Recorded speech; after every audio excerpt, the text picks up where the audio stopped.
Robinson Crusoe by Daniel Defoe.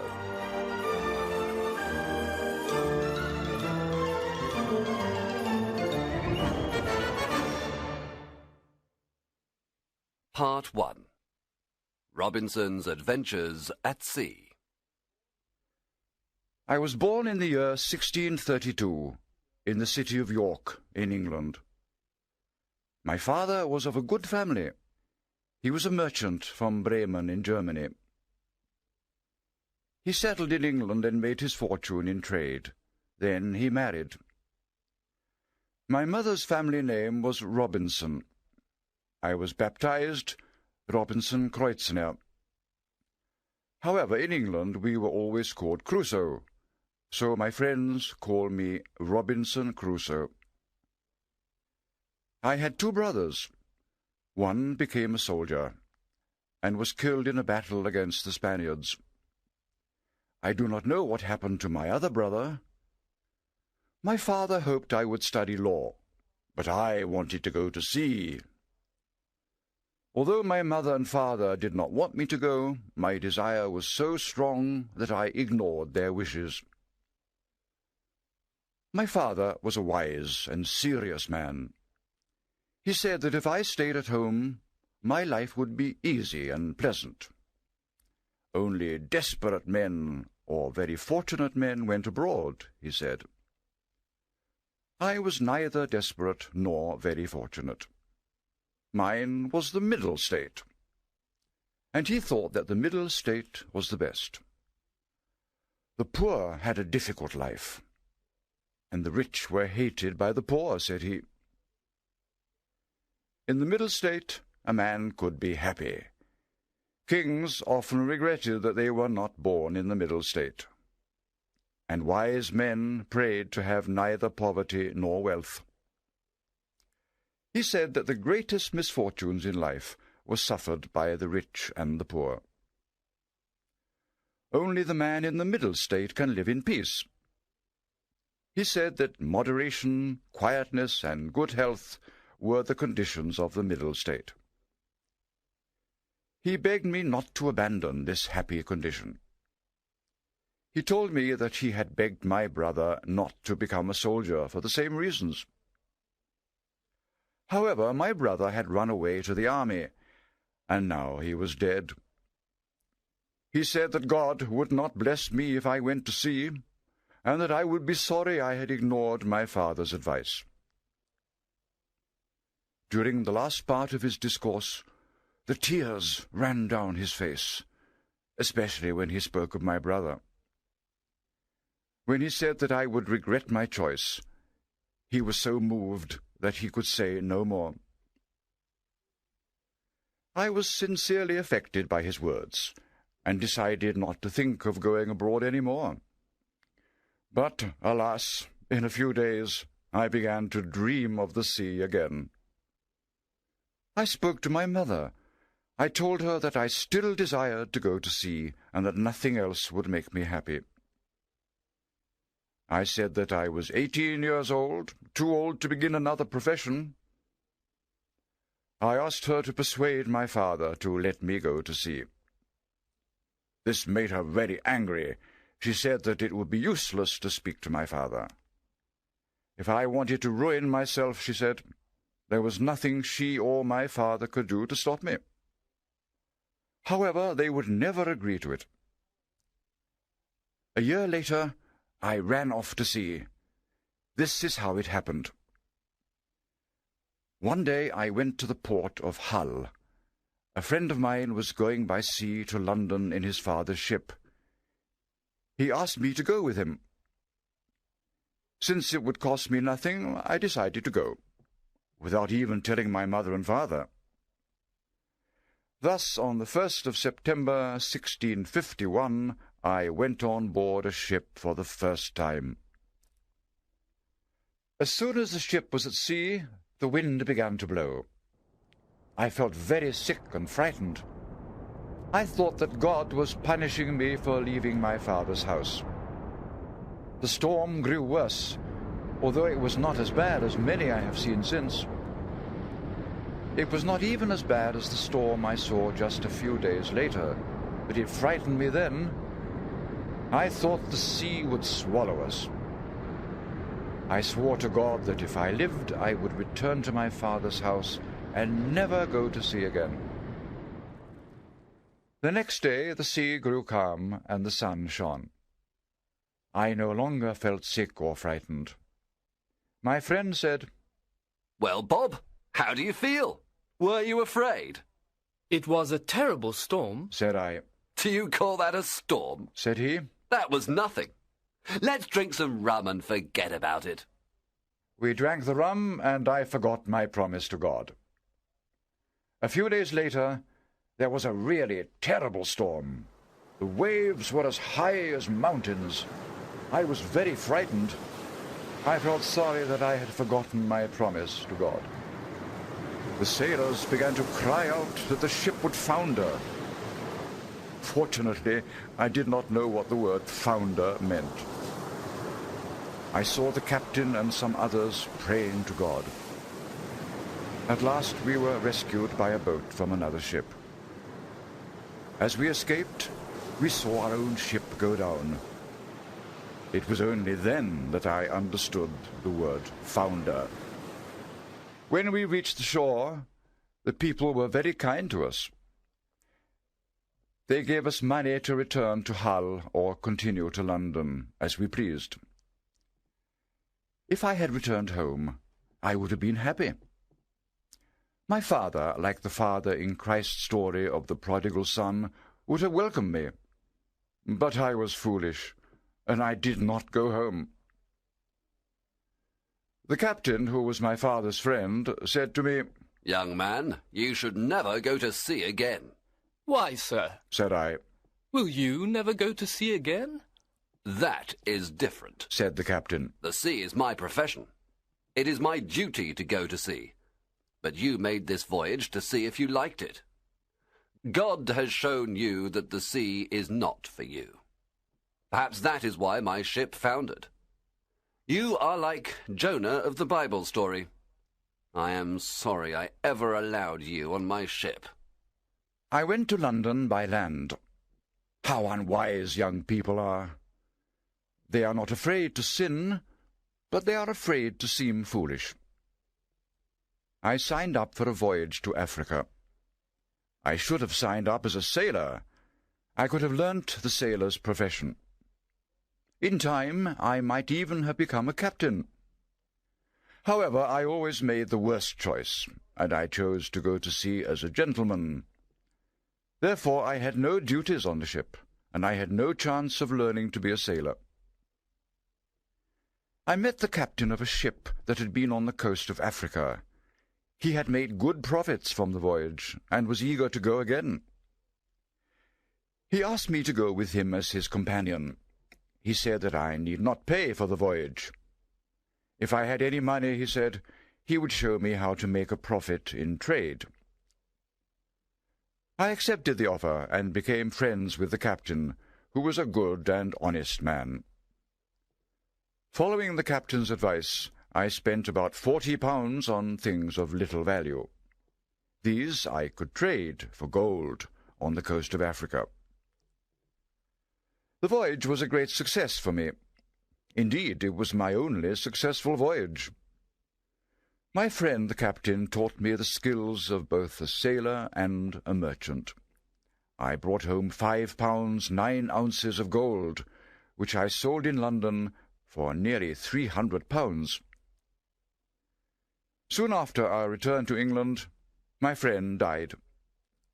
I decided to do the same voyage again, and signed up on the same ship with its new captain. As we approached the coast of Africa, we were pursued by a Turkish ship. After a short battle, the Turkish ship was victorious, and we were all taken as prisoners to the port of Salih. The captain of the Turkish ship made me his slave. I was horrified by this surprising change from merchant to miserable slave. I remembered my father's prophecy that I would be miserable, and I realized that it had indeed been fulfilled. After about 2 years of slavery, I saw my chance of escape. One day my master sent me out fishing with his brother Ismail and a black slave boy called Xuri. The fishing boat was full of food, guns, and fresh water. While we were fishing, I pushed Ismail into the sea. He cried for help. I pointed a gun at him and said, I will not hurt you if you do as I say. You swim well enough to reach the shore. Go, swim to shore and leave us alone. If you do not, I will shoot you in the head, for I want my liberty. Ismail swam away from the ship, and I turned to the slave boy. Xuri, Said I, if you will be faithful to me, I will make you a great man. If not, I will throw you into the sea too. The boy smiled and promised to be faithful to me. We sailed along the coast of Africa close to the shore. Sometimes we heard lions and other wild beasts. We needed fresh water, but we were afraid to go ashore for fear of wild beasts and savages. Xuri said that he would go ashore to get water, and I should wait in the boat. Why should you go, Xuri? I asked. Why should I not go, and you wait in the boat? Xuri replied in words that made me love him ever after. If wild men come, they will eat me, and you will escape. Well, Xuri, I said. we will both go. If wild men come, we will kill them, and they will eat neither of us. We went ashore and got fresh water.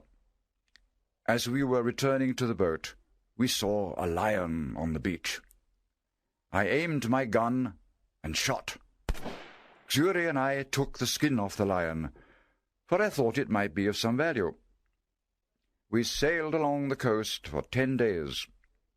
I hoped that we would meet a European trading ship and be saved, but we did not meet one. Sometimes we saw people on the shore. Their skin was black, and they were naked.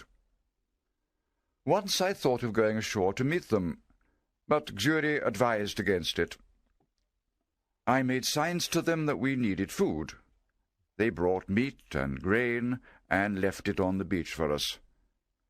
I made signs to thank them, but had nothing to give them in payment. However, we soon had the chance to do them a great service. Just as we reached our boat, a leopard came running down from the mountain towards the beach. I shot it dead. The negroes were amazed and terrified by the sound of my gun. When they saw that the leopard was dead, they approached him. They wished to eat the flesh of this animal. I made signs to tell them that they could have him, and they began cutting him up. They cut off his skin and gave it to me. Leaving my friendly negroes, I sailed on for 11 days. As we approached Cape Verde, Xuri cried out, Master, a ship! I saw that it was a Portuguese ship. I sailed towards it, and in 3 hours I reached it. The men on the ship asked who I was. When I told them my story, they were very kind. They took me on board their ship with all my property from the boat. I offered all my property to the captain to thank him for saving me, but he would not take it. He said they were sailing to Brazil. He said that my property would be returned to me when we arrived. He offered to buy my boat from me. He paid me 80 pieces of 8 for it. He also offered me 60 pieces of 8 for my boy Xuri. I did not want to sell the poor boy's liberty, because he had helped me to escape from slavery.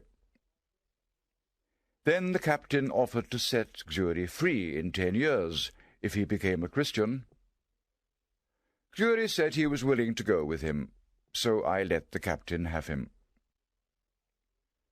About 22 days later, we landed in All Saints Bay in Brazil. I will never forget the captain's kindness. He bought a lot of my property from the boat. I left the ship with about 220 pieces of 8. In Brazil, I saw how well the sugar planters lived. They grew rich quickly.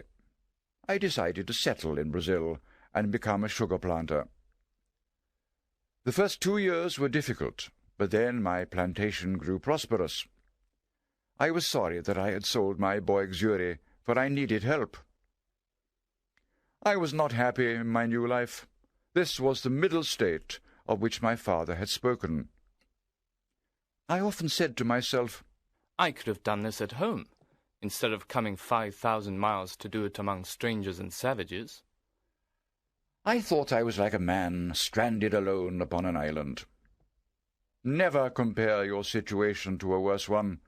God may place you in the worst situation, so that you long for your old life.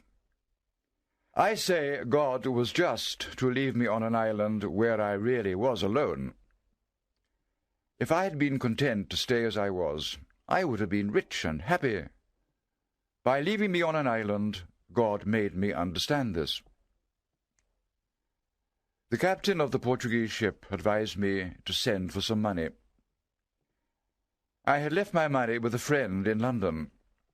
My friend sent me the money in the form of English goods. When they arrived, I thought that my fortune was made.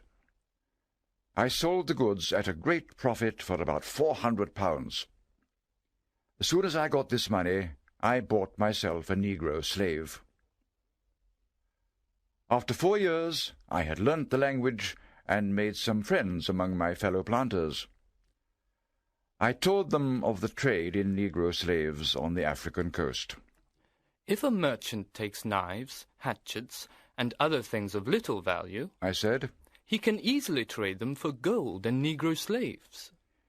They listened very attentively, especially to the part about buying slaves. There were very few slaves in Brazil at the time, and they cost a lot of money. 3 planters came to me the next morning. They said they planned to buy a ship and sail to the African coast to buy slaves. They wanted to make one voyage only, then share the slaves among their plantations. They asked me if I would go on this voyage, and they promised that I would have a share of slaves without spending any money. I agreed to go. I went aboard the ship on the 1st of September, 1659, exactly 8 years after my first voyage from Hull. We sailed up the coast to Cape St. Augustino. Then we lost sight of land. 12 days later, a hurricane hit our ship. For 12 days the winds blew strongly. Every day I expected the sea to swallow us. On the 12th day, the weather was a little calmer. The ship was filling with water, so I advised the captain to sail for Barbados. As we sailed, another storm hit us. The wind blew us far away from the trading routes. If we came to land, we would probably be eaten by savages. One morning, a sailor cried out, Land! We ran out to look. But at that moment, the ship struck sand. The waves broke over the ship, and we thought we would all die. We could not move the ship off the sand. We were sure that the ship would soon break into pieces. Therefore, we climbed into a boat and left the ship. We rowed through that wild water towards the land, knowing that we were rowing towards our greatest danger. Then a great wave came, and the boat turned over. Though I was a good swimmer, I could not get my breath in this stormy sea. A wave carried me along towards the shore. It left me on the sand, half drowned. I stood up and walked fast towards the beach. I knew another wave would soon break over me. The sea rose behind me like a mountain. I held my breath, and the wave carried me closer to the shore. I tried to stand up and get my breath again, but another wave broke over me. I was carried with great force and speed towards the shore. Then my head shot above the water, and I was able to breathe for a moment. I was covered with water again, then that wave too began to withdraw. I felt the earth under my feet. I ran towards the shore, but twice more the waves came over me. The last time nearly killed me. The sea threw me hard against a rock.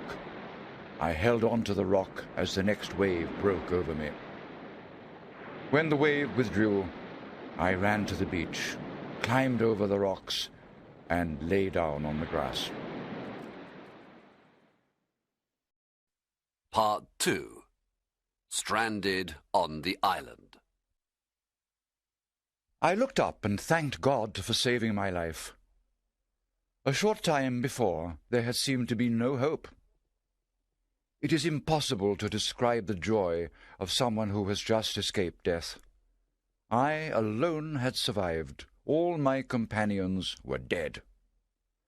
When I saw how far away the ship was, I was amazed that I had been able to get to shore. I then began to look around me to see what kind of a place I was in. My joy left me. I was wet, I had no other clothes, and I had nothing to eat or drink. Surely I would die of starvation or be eaten by wild animals. I had no gun with which to hunt for food or defend myself. For a while I ran around, trembling and crying. Night came. I walked around looking for fresh water. When I found some, I drank. Then I climbed up a tree to sleep. When I awoke, the sun was shining. The waves had moved the ship closer to the shore during the night. I realized that if we had stayed on board, we would all have survived the storm. This thought made the tears run down my face. I took off my clothes and swam to the ship. I climbed aboard and looked around. The ship's store of food was not wet. I needed a boat or raft to carry the goods back to the shore. There were several large pieces of wood on the ship. I threw them into the sea, then jumped in myself and tied them all together with rope. In this way, after a lot of time and effort, I made a raft. I then loaded the raft with food, clothes, tools, guns, and bullets, all packed in wooden boxes. I got onto the raft and returned to the shore. A short distance from where I had landed the night before, I saw a river. I landed the raft a little way up the river and got all my goods on shore. I did not yet know whether I was on the mainland or an island. I took a gun and climbed a hill. From the top of the hill I saw that I was on an island. I saw many birds, but no animals or people. On my way back down the hill, I shot a bird. I believe it was the first gun fired there since the creation of the world. At the sound, thousands of birds rose screaming into the air. That evening I set wooden boards and boxes around me to protect me as I slept. The next day I returned to the ship. This time I got a hammock, blankets, hatchets, a perspective glass, and sails. Back on shore I made a tent out of one of the sails. I brought everything into the tent that could be ruined by rain or sun. Then I made a bed and slept in it quietly all night, for I was very tired from the work of the day. I had the largest store, I believe, that was ever laid up for one man. However, I was not satisfied. The ship had not yet broken to pieces, and I thought I should get everything I could out of her. Every day I went to the ship and brought back more goods. I brought bread, rum, sugar, and many other things back to my tent. Finally, there was nothing more to take out of the ship. I then began to take pieces of the ship itself, iron, nails, rope. I carried away everything I could.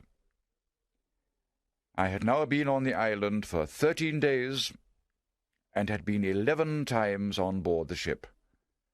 I think that if the weather had remained calm, I would have brought the whole ship away, piece by piece. The last time I went to the ship, I found money. I smiled and said, "Oh, drug, what are you good for? One knife is worth more to me than all this money. I will leave you here. You are a creature whose life is not worth saving." However, on second thoughts, I took it away. Then clouds covered the sky and the wind began to blow. I went home to my tent, where I lay with all my wealth around me very secure. There was a bad storm that night. In the morning, the ship was gone. I now began to think about protecting myself from savages and wild animals. I wanted to build my house in a place that was near a fresh water supply. It should be sheltered from the sun. It should be safe from attack. Finally, it should face the sea, so that I could see any ship that came near the island. I still hoped to be rescued. I found a little flat shelf on the side of a hill. There was a cliff behind it, so that nothing could attack me from behind. In front, the hill descended to the beach. It was on the north side of the hill, so that it was sheltered from the sun all day. I built my tent against the cliff. Then I built a high, strong wooden fence in a semicircle around the front of my tent. I made a ladder. When I was inside, I could bring the ladder in after me. In this way, neither man nor beast could enter my house. It took a lot of time and effort to carry all my goods inside. Then I began to dig out a cave in the cliff behind my tent, because I needed a place to store my property. After a big storm, I was afraid that lightning might strike my great box of gunpowder. Therefore I made many small boxes and put the gunpowder in them. These I hid in places secure from lightning. Every day I went out hunting. There were goats on the island. I shot a she-goat that had a little kid by her. This made me very sad. When I carried the dead she-goat to my house, the kid followed me, but it would not eat. I was therefore forced to kill it and eat it. I thought about my situation a lot. The storm had blown the ship hundreds of miles away from the European trading routes. Therefore I thought it was God's will that I should spend the rest of my life on this miserable island. I often ask myself why God chose to ruin his creatures. It seemed hardly rational to be thankful for such a life. Then one day, when I was walking on the beach with my gun, I thought, "Certainly you are miserable. But what happened to the others? You alone were fortunate enough to survive. Is it better to be on this island or at the bottom of the sea?" Then I thought how well equipped I was to survive on the island. What would have happened to me if the ship had not been blown closer to shore? That happy chance allowed me to take all these things from the ship. How would I have lived without guns and bullets, tools and clothes? I was afraid that I would forget what day it was. I might even forget the Sabbath. Therefore I planted a great wooden cross on the beach, and on it I carved these words with my knife. "I came on shore here on the 30th of September, 1659. Upon the sides of the post I made a small cut with my knife every day, a longer cut every Sunday, and an even longer cut for the first day of every month. I forgot to say before that among the things I took from the ship were some Catholic prayer books and 3 Bibles. There were also 2 cats and a dog on board the ship. I carried the cats back with me to the island. The dog jumped into the sea and swam after me. I tried to comfort myself by listing the comforts I enjoyed beside the miseries I suffered, like this. Evil. I am stranded on an island, with no hope of being saved. I have been singled out. I alone am chosen to lead this miserable life. I am separated from mankind, without human society. I have not clothes to cover me. I have no means of defending myself against attack by man or beast. I have no soul to speak to. Good, but I am alive, not drowned as were the other men on the ship. But I have also been singled out to survive, and he who saved me can deliver me from this condition.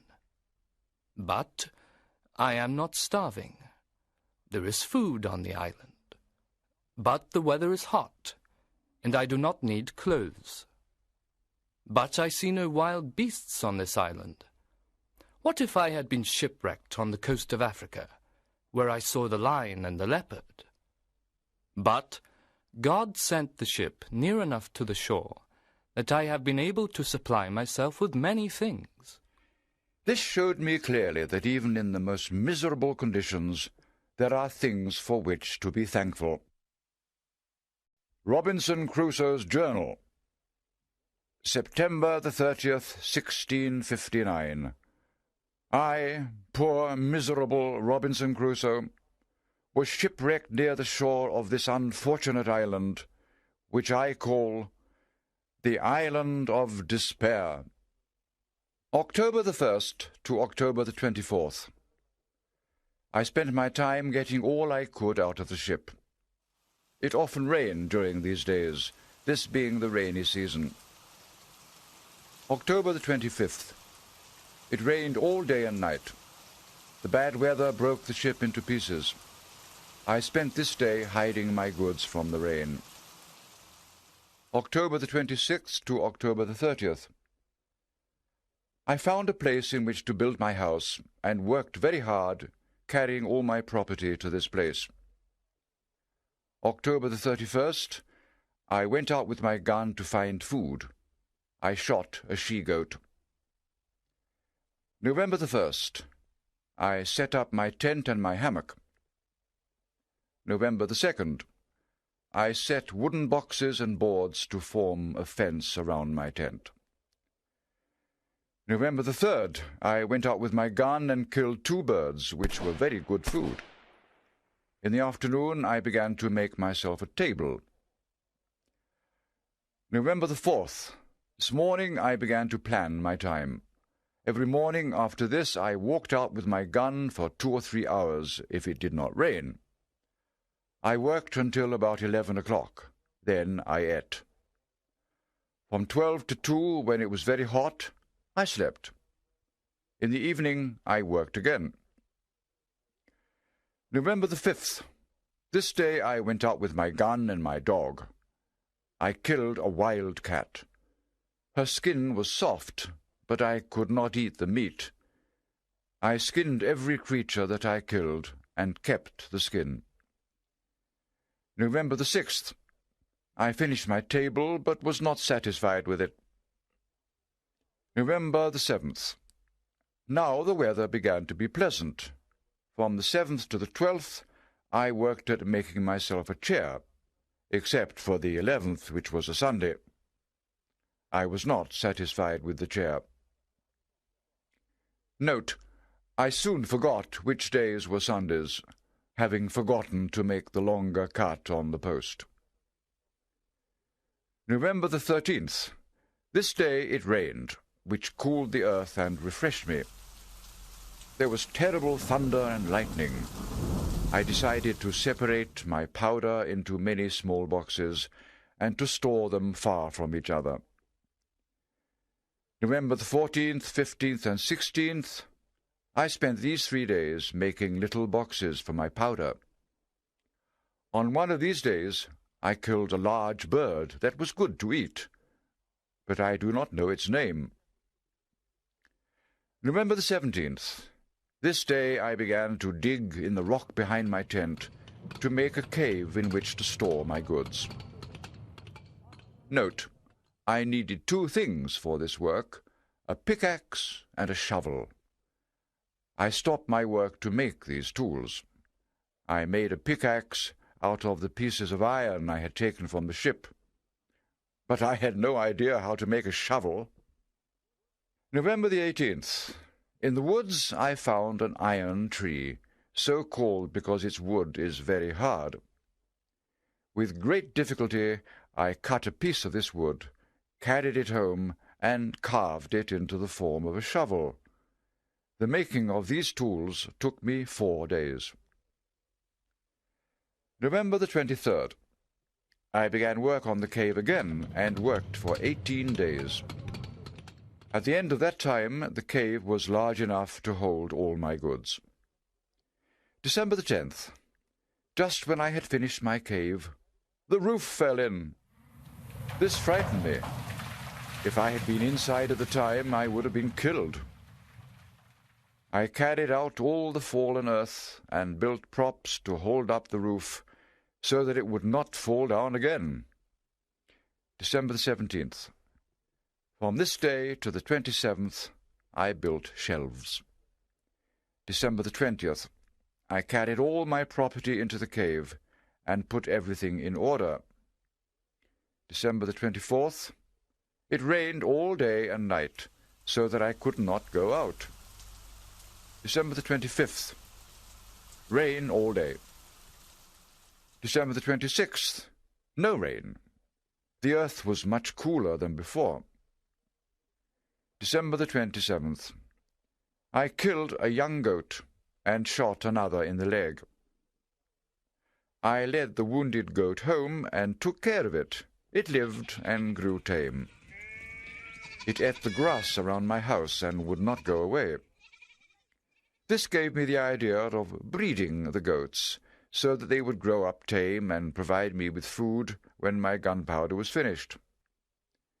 January the 3rd to April the 14th. I built a fence around my house. I cut branches from trees and planted them deep in the ground. After a while they began to grow, so that my fence looked like a natural thing. Part 3. Lord of the Island.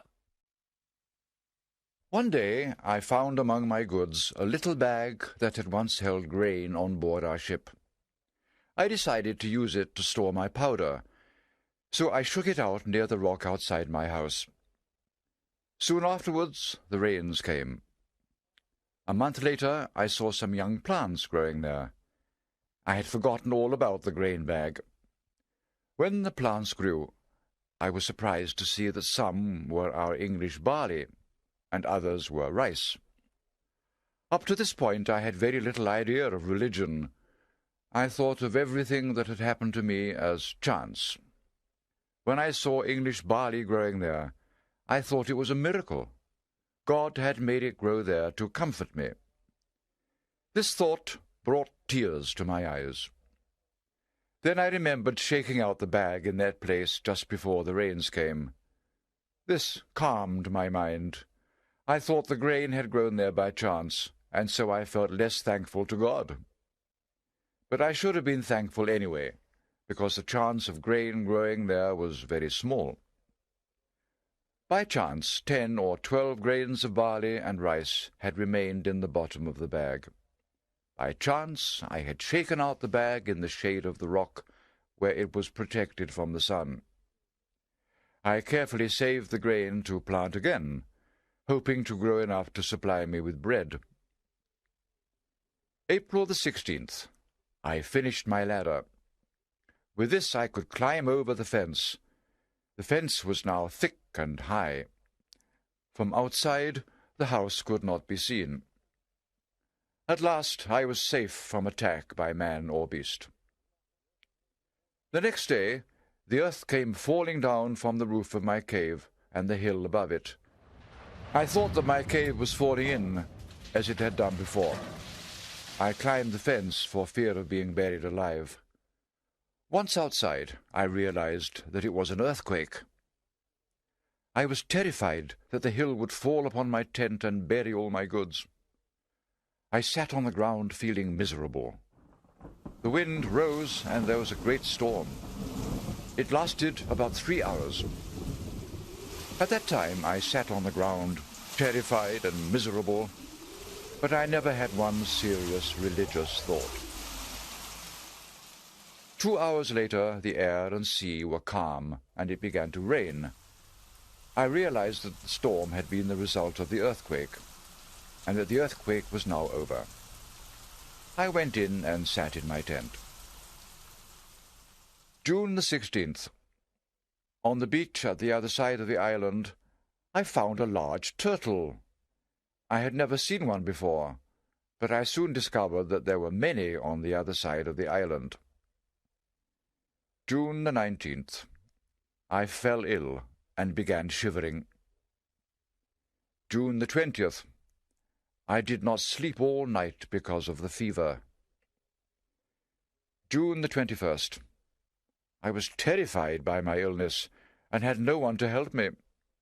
I prayed to God for the first time since the storm on the sea by Hull. I could not think clearly. For several days I lay shivering with fever. June the 26th. I woke up feeling better. Having no food, I took my gun and killed a goat. I found it very difficult to carry the goat home because I was weak from my illness. June the 27th. I fell ill again and lay in bed all day without food or drink.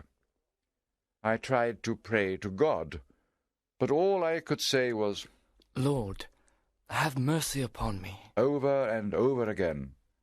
I fell asleep and had a terrible dream. I dreamt I was sitting on the ground outside my house. I saw a man descend from the sky.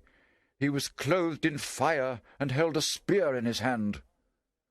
When he landed on the ground before me, the earth trembled.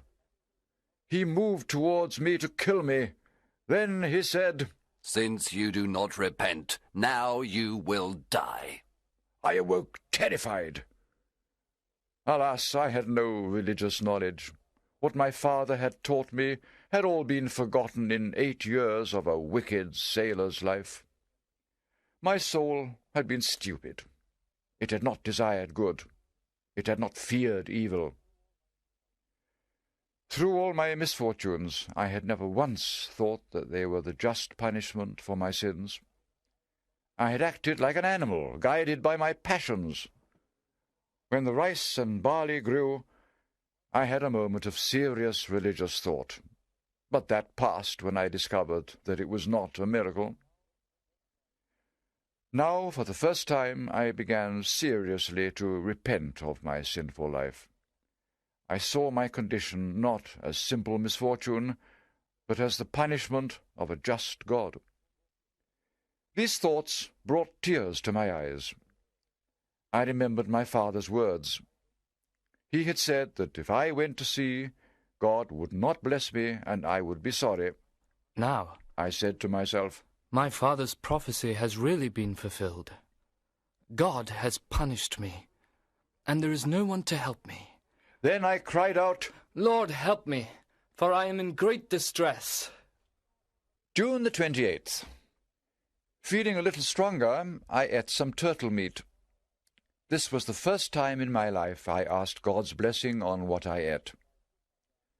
Afterwards, I took my gun and walked to the shore. There I sat down, feeling weak once more, and looked out at the sea. What, I asked myself, is this earth and sea of which I have seen so much? What am I? What are men and beasts? Where do we come from? Surely we are made by the same secret power that formed the earth and sea. Who is that? The answer was clear. God made it all. Then I thought, if God made all these things, he must also guide them all. Nothing can happen in creation without his knowledge. Therefore, he knows that I am here in this miserable condition, and he meant these things to happen to me. Why has God done this to me? I asked myself. But then I remembered my wicked life, and I said to myself, "Why do you ask why God has done this to you? Ask instead why you were not killed long ago." Sadly disturbed by these thoughts, I went to my chest to look for some tobacco. There I also found the Bibles I had taken from the ship. I took one of the Bibles and began to read. The first words I saw were these: "Call on me in the day of trouble, and I will deliver you, and you will praise me." The words were very relevant to my situation, and I often thought about them afterwards. Before going to bed, I knelt down and prayed to God. I asked him to fulfill the promise of the Bible and deliver me. I had taken rum and tobacco, so I fell asleep, and did not wake up until about 3 in the afternoon of the next day. When I awoke, I was refreshed and cheerful. July the 3rd. I thought often about the words in the Bible, "will deliver you," but it seemed impossible that I should escape from the island. Then suddenly I said to myself, "But I have been delivered from my illness." God had delivered me, but I had not praised him. Instead of thanking him for saving my life, I had thought only of escaping from the island. July the 4th. I began to read the Bible seriously. I decided to read a little every morning and every night. Now I understood the words, "Call on me, and I will deliver you," in a different way. Before I had asked to be delivered from my island prison. Now I asked to be delivered from the guilt of my sinful past. Deliverance from sin is a far greater blessing than deliverance from misery. My mind was now calm and comforted. I had been on this unhappy island for more than 10 months. I believed that no human being had ever come here before. I was lord of the whole island. If I liked, I could call myself king or emperor. I had enough wood to build 20 ships, enough food for an army. However, if I could not use it, it was of no value to me.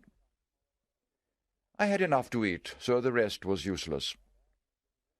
I would have gladly given all my money for a little ink, because it would have been useful. My life was now much easier than before. I thought much more about the blessings of my present life, and much less about its misfortunes. My ink had been gone for some time.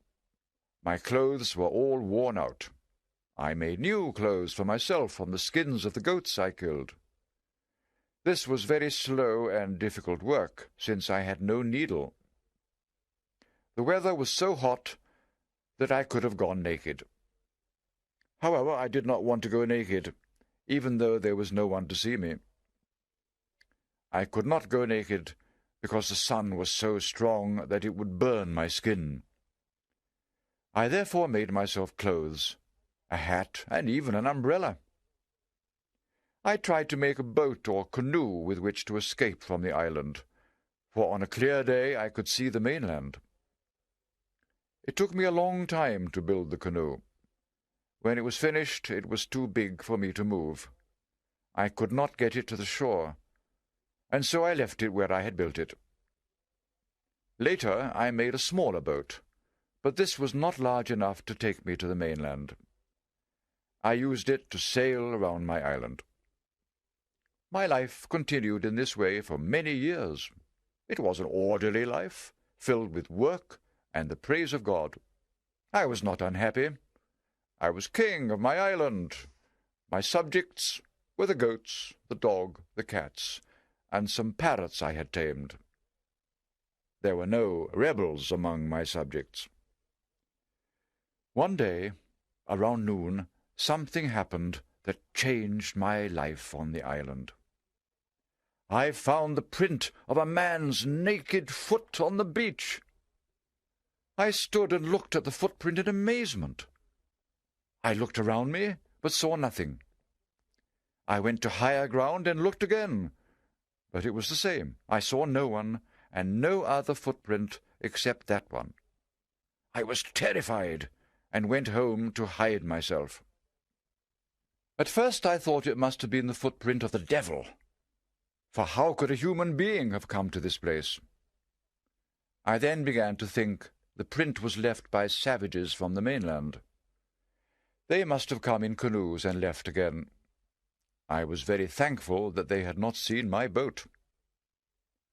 How strange is the life of man!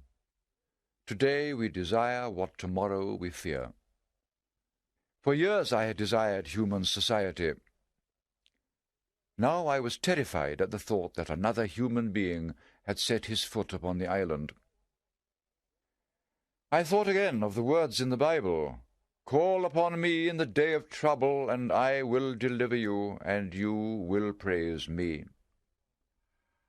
I prayed to God to deliver me from danger. Afterwards, I opened my Bible and read, "Wait on the Lord, and be of good cheer, and he shall strengthen your heart."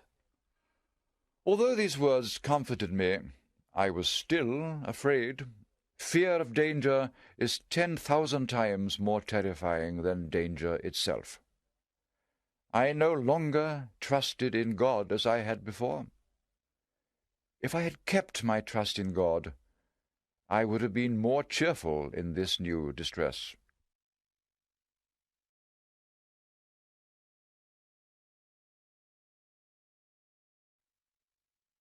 Part 4.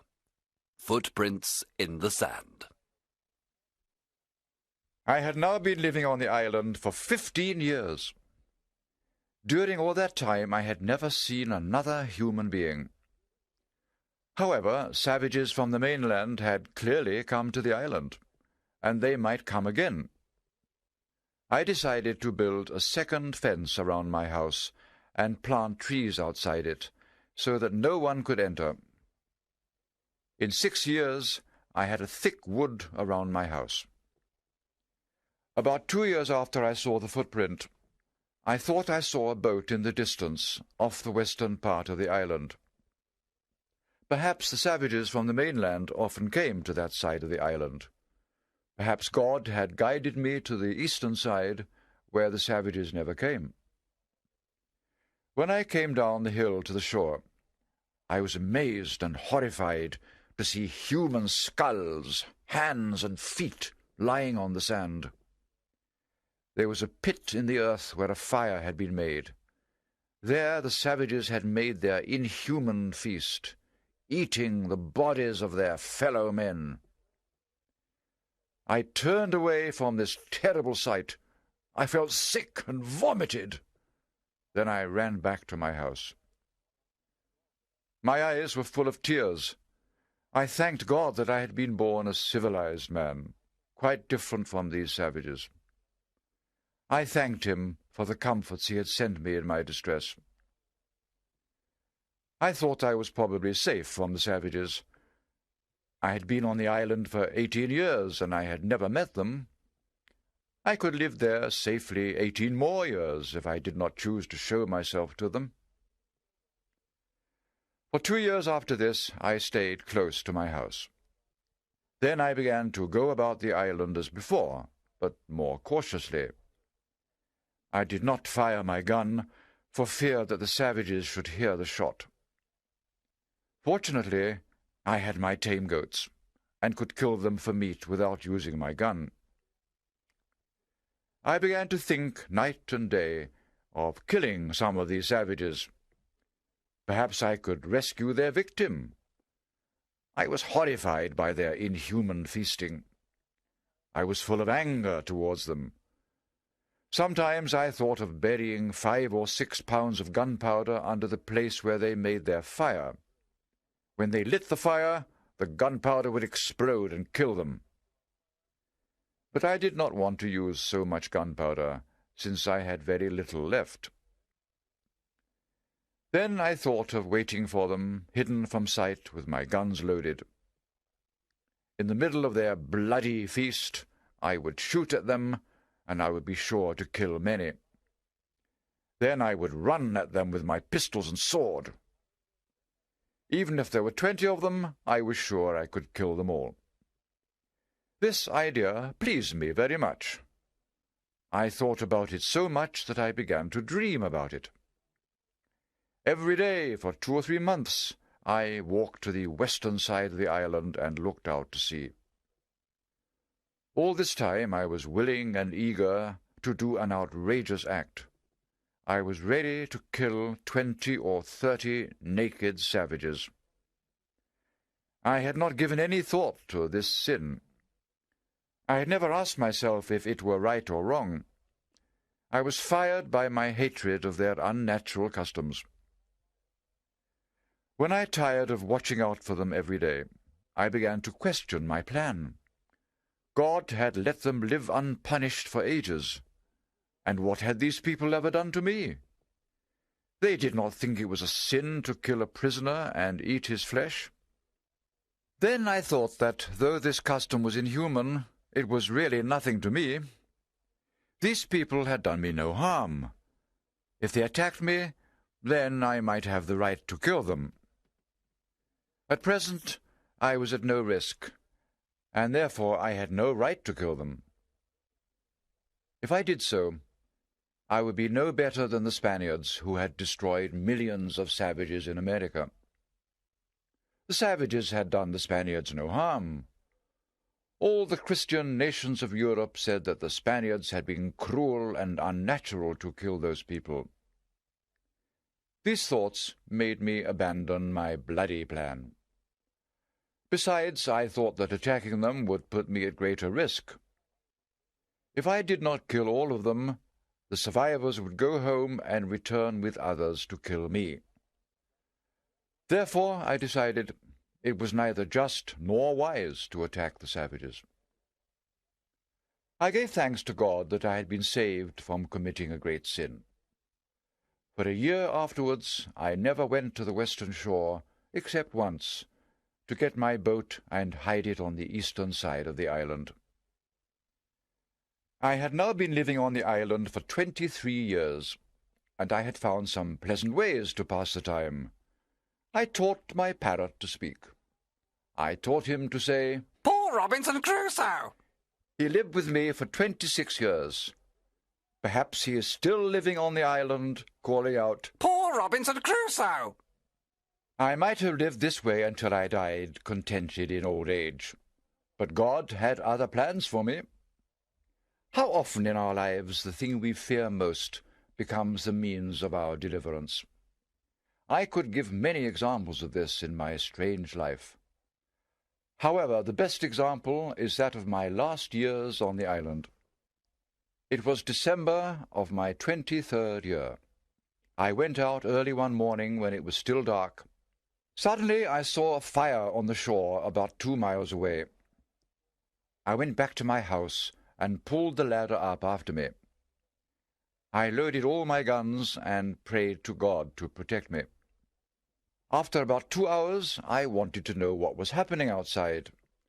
I climbed the hill behind my house, lay down in the grass, and looked towards the shore with my perspective glass.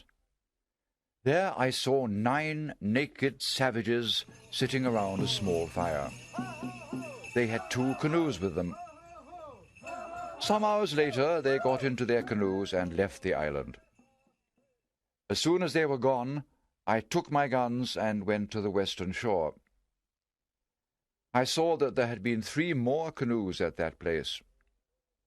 Looking out to sea, I saw them all rowing back to the mainland. Going down to the shore, I saw the remains of their unnatural feast. The blood, the bones, the parts of human bodies. I was so filled with anger at this sight that I began again to think about destroying the next savages who came there. It was more than 15 months before they returned to the island. During all this time, I was in a murderous state of mind. I did not think that if I killed these savages, I would have to also kill the next ones who came, and the next, and the next. In the end, I would be as much a murderer as they were, and perhaps much more so. On the 16th of May, in my 24th year on the island, there was a terrible storm. I was reading the Bible and thinking about my condition. Suddenly I heard the sound of a gun out at sea. I left my house and ran up to the top of the hill. There I saw a flash of fire on the sea and heard the sound of the gun again. It must be a ship in distress, I thought. firing her guns to call for help. I could not help them, but I thought that they might help me. Therefore I built a fire on the hilltop. I was sure that the people on the ship had seen my fire, because as soon as I lit it, they fired the gun again.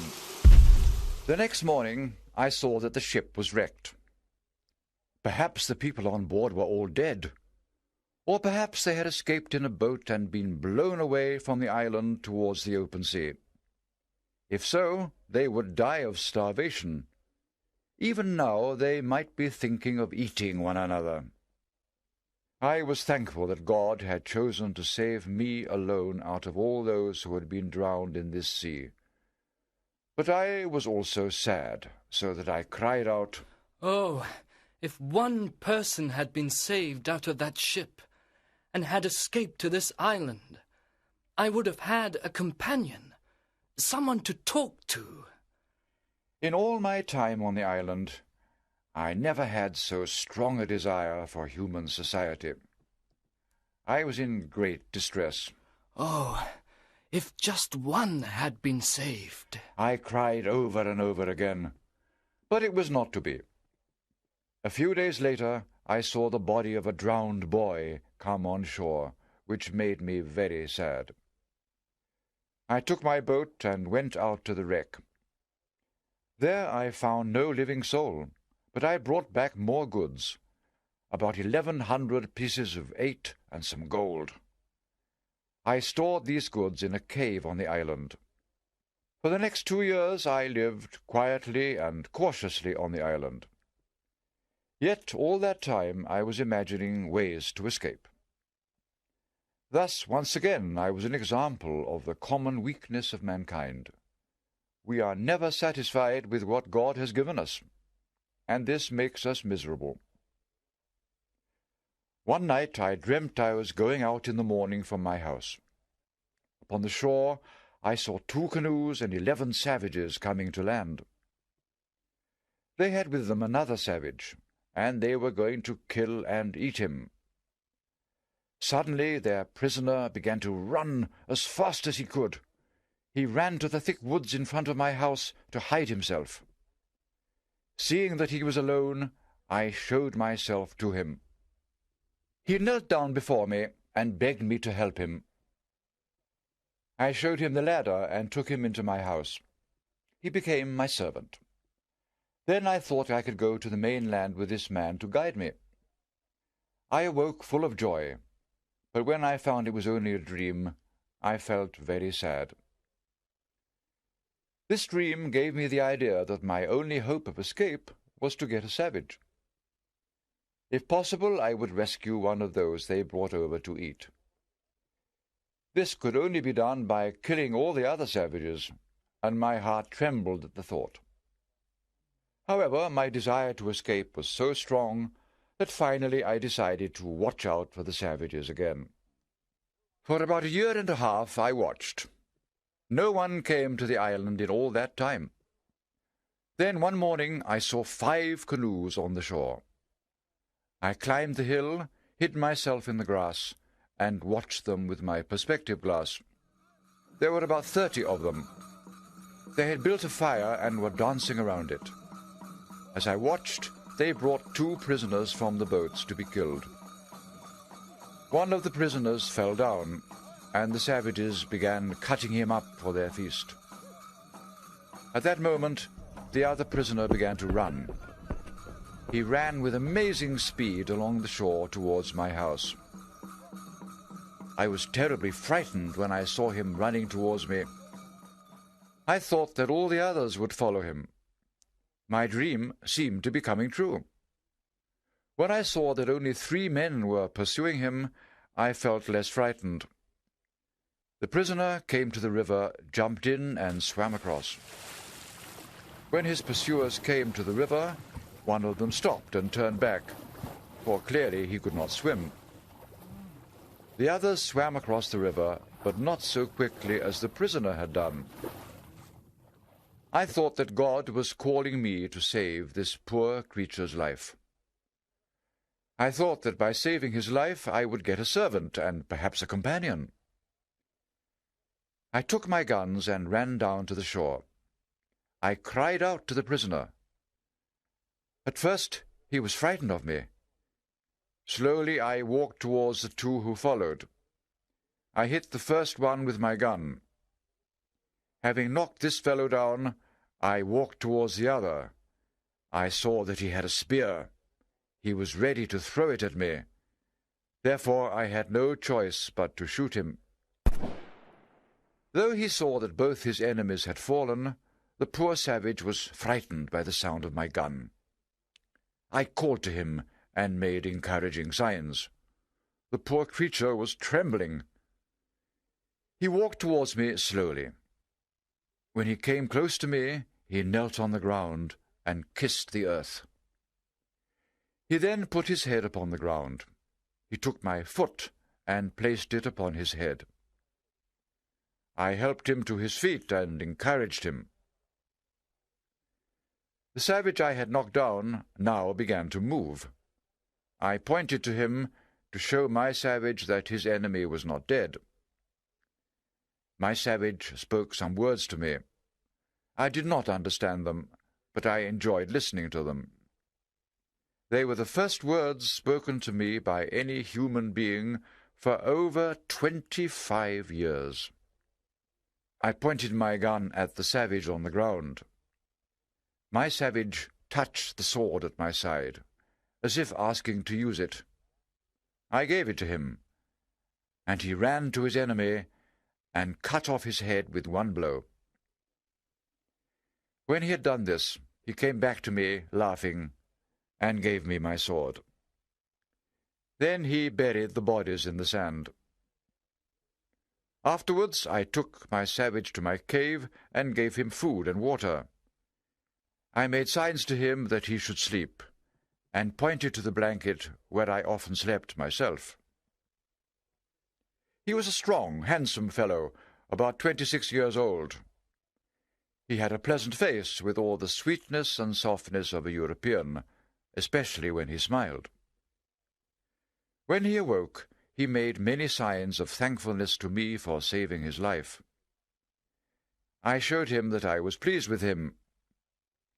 Then I began to speak to him and teach him how to speak to me. First I told him that his name would be Friday, which was the name of the day on which I saved his life. I taught him to call me Master. I stayed with him in the cave all that night. The next morning we went out. We came to the place where we had buried the two men. Friday made signs to me that we should dig them up and eat them. I made signs of vomiting and let him know how much I hated the idea. I then led him to the top of the hill to see if his enemies were still on the island. Savages and their canoes were gone. We went down to the place where they had been. I was horrified at the sight, but Friday did not seem disturbed by it. The place was covered with human bones and blood. I saw 3 skulls, 5 hands, and the bones of 3 or 4 legs and feet. I made Friday put the skulls and bones into a pile and burn them. I could see that he still wished to eat some of the flesh. When we had done this, we went back to our house. I made clothes for Friday. Then I built a tent for him between the first fence and the second. Thus, Friday could not attack me during the night. But there was no need. Friday was the most faithful, loving, and sincere servant. He loved me as a child loves his father. He would have given his life to save mine. God did not give all his creatures the knowledge of how best to use their capacities. However, he gave all mankind the same reason, sentiments, and passions. It made me sad to think that God had hidden the saving knowledge from so many millions of souls.